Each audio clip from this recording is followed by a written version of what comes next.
Au nom de Dieu le très clément, par essence et par excellence.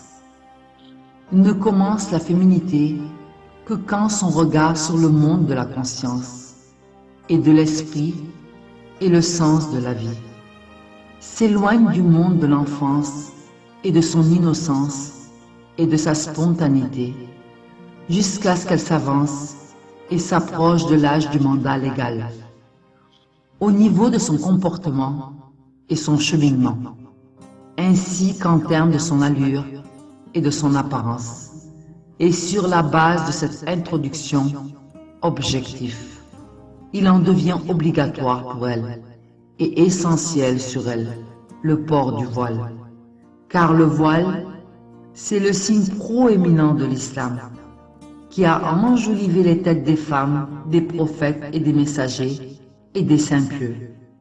Puis, il est la couronne de la chasteté purifiée pour les vertueuses et pour les femmes croyantes, au fil des siècles et des générations et à tout moment.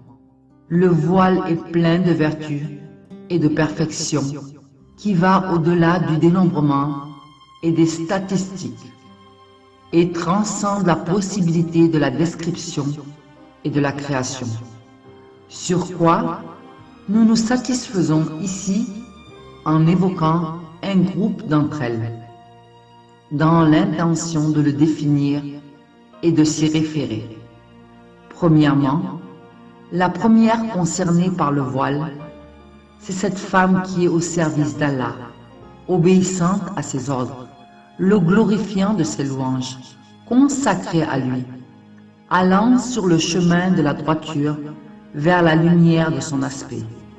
Et elle ne demande que à lui, et elle n'obtient qu'avec la prescription de sa loi, et elle n'est rencontrée que sous condition de sa religion, qu'il a satisfait à ses serviteurs. C'est le cas de la célibataire d'entre les femmes. Deuxièmement, pour la conjointe ou la mariée, son voile est signifiant et profitant qu'elle est au service d'Allah. Elle est son estime et son dépôt que Allah a placé sur le cou de celui qui l'a épousée, en prenant en considération dans ses relations le droit d'Allah Tout-Puissant et ses conseils, et son commandement et son incitation, alors qu'elle prend conscience de la réalité que sa prédiction du monde masculin est uniquement son mari. Il la protège de l'exposition de sa féminité et la préserve des intentions et des regards avides sur elle, et son corps dirigé que pour le commandement d'Allah l'unique. Et il ne l'est permis à personne sauf à son mari. Et quant à son âme, elle est pour son innocence, puis pour sa famille et sa parenté, et pour tous ceux qui ont inclus sa religion ou intégré dans son message, en passant par l'individu au regroupement jusqu'à la société. Le voile ne cache de la féminité que son corps, ou ce que sont légitimes à distinguer de son corps. Ensuite, alors son âme et sa vigueur, son combat et sa vie et ses efforts. Elle est diverse de ce qu'elle dispose et de ce qu'elle a. Elle est à Allah Tout-Puissant.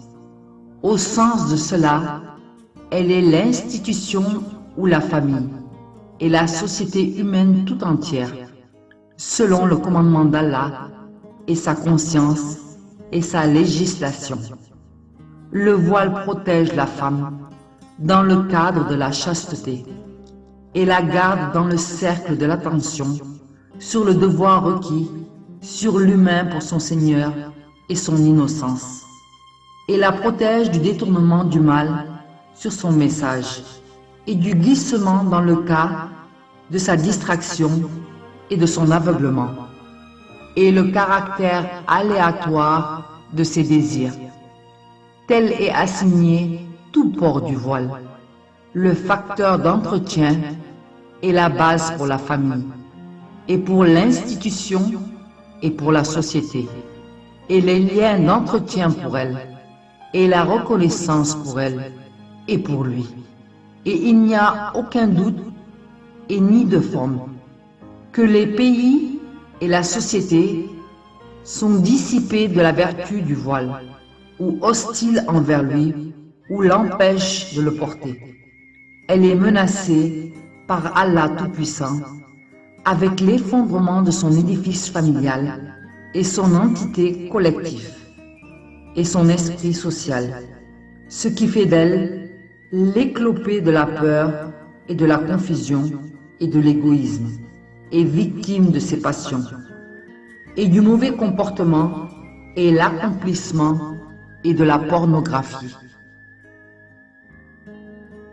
Par le temps, l'homme est certes en perdition, sauf ceux qui croient et accomplissent les bonnes œuvres, s'enjoignent mutuellement la vérité et s'enjoignent mutuellement l'endurance.